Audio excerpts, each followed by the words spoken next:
Okay, she be going every single night. Day and night on my mind, pushing you to vibe. How's it going, everybody? This is Tyler Driver. Hope you're having another great day, and welcome back to another video. Alright, it's time for another edition of Random Thoughts. In this series, I talk about whatever's on my mind, whether it's something interesting in the world, a personal story that I want to share, or if I just want to rant about something. But folks, unfortunately, this Random Thoughts is going to be a little bit dark. For this, it's going to be my thoughts that's happening on the war in Ukraine. Now, I had mentioned before that I was thinking about doing this video about a couple weeks of war. I decided that I was going to wait a couple weeks until now, just so that way I can see exactly what develops there in Ukraine, and really just collect my thoughts a little bit more on based on what I'm seeing in the news and all of that stuff. So I felt like that now would finally be the time for me to go ahead and reveal my thoughts on the horrible situation that's happening right now in Ukraine. So for those that are trying to figure out exactly how we got to this point, for the last several months there's been really a lot of a tussle that has been happening in between Ukraine and Russia. Now, Ukraine, obviously, their president is Volodymyr Zelensky, who is a former comedian who ended up becoming a president after a long career there in the TV industry. In fact, at one point in time, he was on a show in which he played as the Ukrainian president, but in recent years, he had really done a lot to try to bring Ukraine closer to the West, and that has not gone over well with the Russian government. And really, Vladimir Putin plays a large role in that. Over the last several months, he has been trying to bring as many of his troops as possible to the Ukrainian border in an attempt to start an invasion there at Ukraine. And over time, he has continuously sent several warnings to Ukraine and several of his allies that they were planning to launch an invasion if they did not get exactly what they want, which obviously were very ludicrous claims that he claimed to have wanted, and really a whole lot of things that he wanted that he wasn't gonna get. And unfortunately, despite multiple attempts to try to dissolve it, US intel kept continuously finding that they were going to invade, they were building up troops, and despite Ukraine's attempts to deflect from it, it was pretty clear after the end of the Winter Olympics that previously happened that it was really gonna happen, and the Russian government ordered a special military operation, which was, in my opinion, code for invasion, to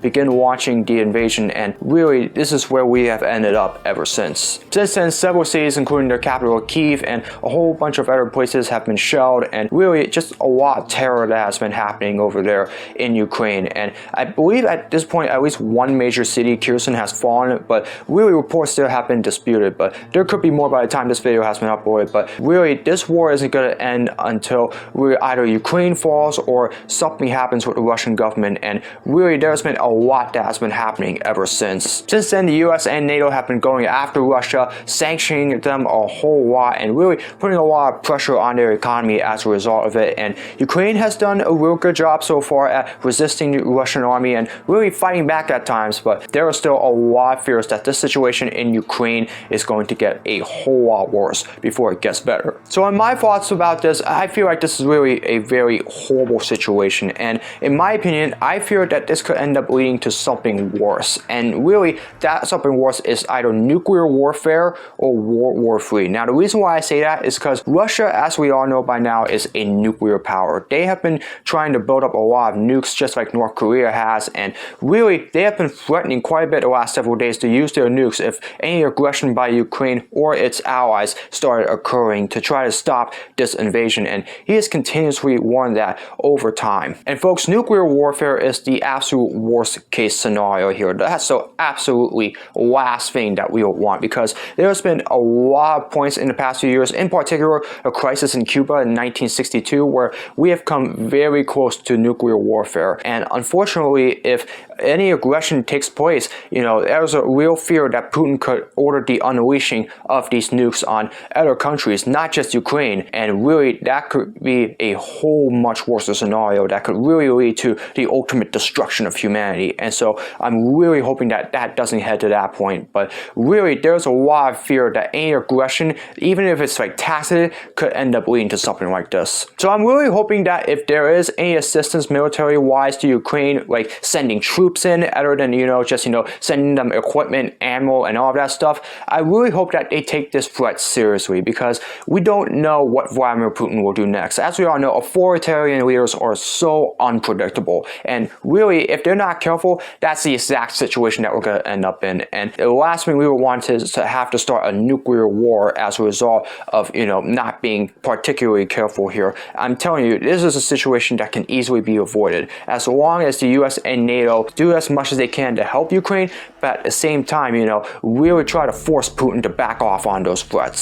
At the same time, there's a lot of fears as well that this could be a prolonged war as well. In fact, really a lot of fears that this could be World War III, because let's say if Russia ends up going any further, like starts killing civilians, which is, in my opinion, is a clear war crime, and really just do a whole bunch of other horrible things, like take over the city of Ukraine and start invading other countries that Putin considers close to Russia, it can really lead to other nations having no choice but to start sending in troops to defend their nations. And if that happens, that could lead to a very similar situation to like we saw in World War II. If you remember what happened in World War II, it was really started because the Germans decided to invade Poland as a result of, whatever situation that Hitler and his government were clearly trying to put on their country. In fact, Putin is using the almost same exact language that Hitler made when he decided to invade Poland back in 1939. And so there are clear shades that this could end up leading to the triggering of a third world war if other nations have to start stepping into this. I'm really hoping it doesn't lead to that point,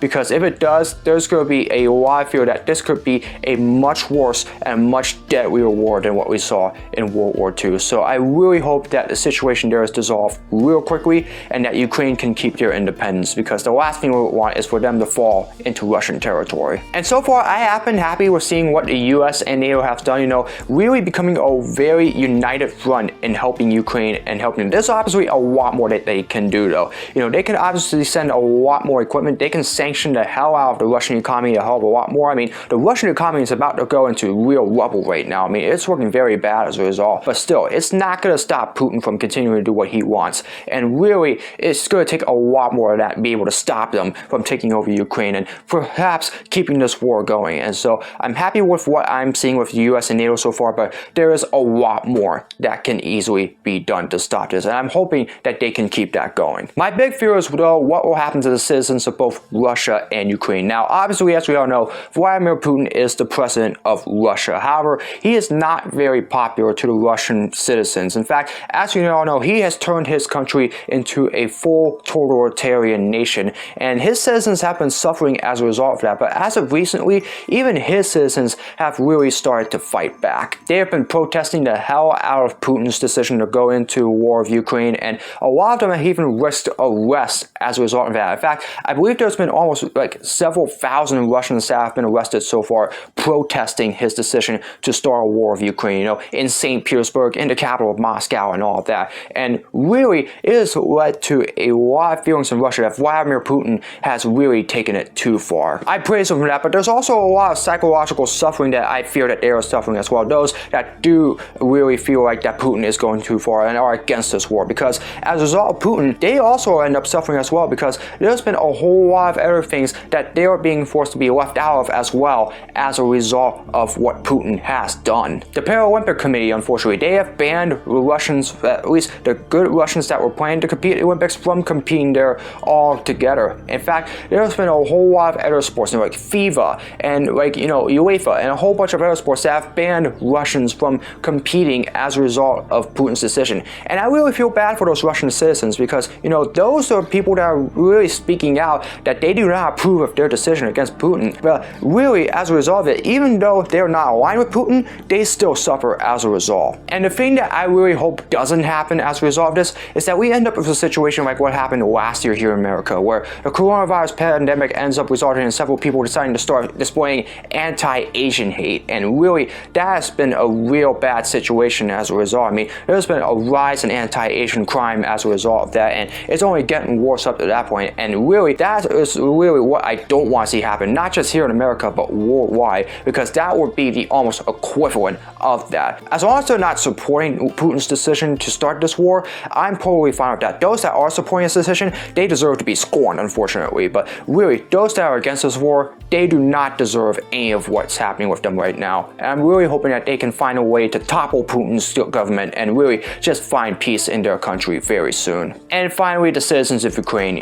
I really do feel for them right now. This is a situation that they did not want to be in, and really, there's been a whole million of them that have fled their country as a result. And as a result, they were fleeing to other nations, like Poland and Great Britain, and some of them could end up going to the United States as well. And there's a real possibility of a refugee crisis on our hands. And if you remember what happened in 2018 when several people were trying to go from Mexico to the United States, and as a result, the previous administration, which is, by the way, goddamn awful, decided that they were going to enforce that zero tolerance policy, it really brings shades to that. And really, I do believe that it is time to start accepting these Ukrainians into our country, along with a whole bunch of other nations as well, because this is starting to get to the point where the Russian government is really trying to tear Ukraine apart, and their country is literally being destroyed right now as we know it. And unfortunately, the Ukrainians need to find a home if they don't want to end up living in a totalitarian government. And so, we need to let these Ukrainians in and continue to show their support for what they're doing, the bravery that they have been showing to fight back against the Russians. And it's just been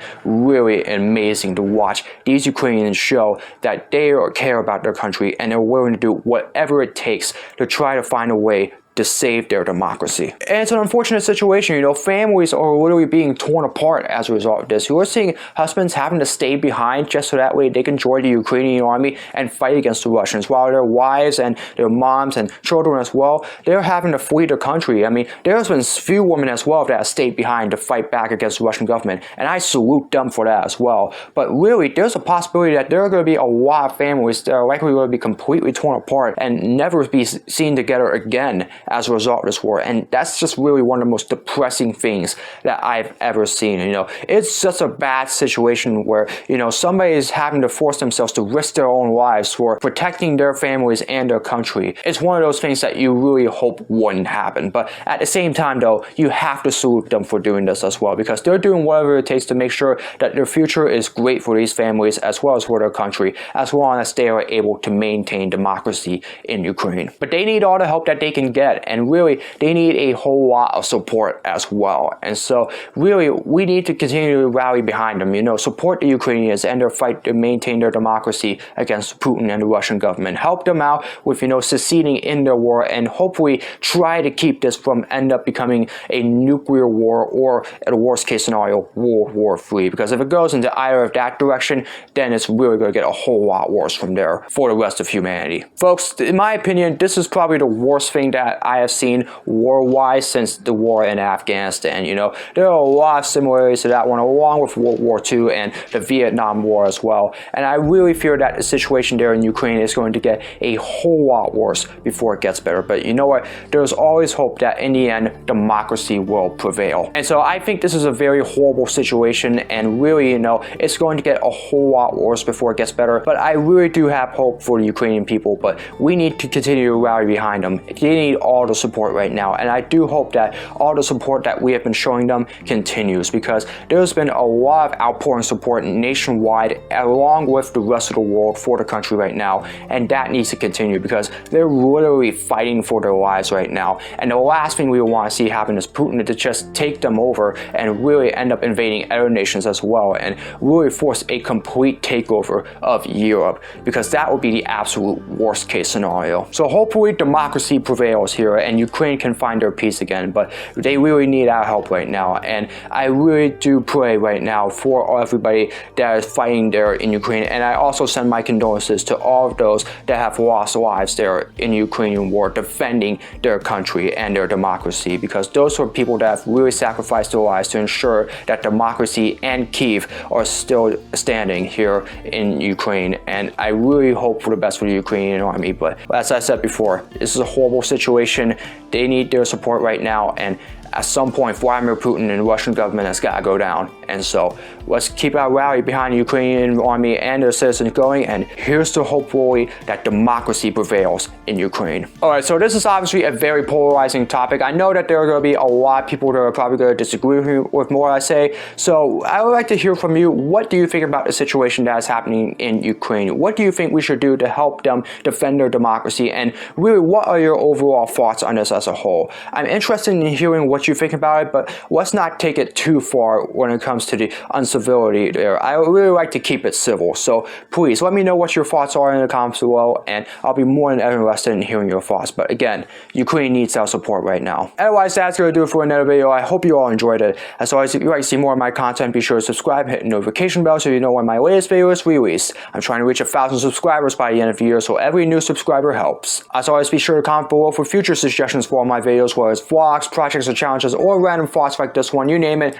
leave it in the comments below and I'll do my best to make them. And as always, follow me on my social media, all the links are in the description below. That's gonna do it for another video. Hope you're having another great day. I hope to see all of you again in another video. And most importantly, God bless the citizens and democracy of Ukraine. So long, everybody.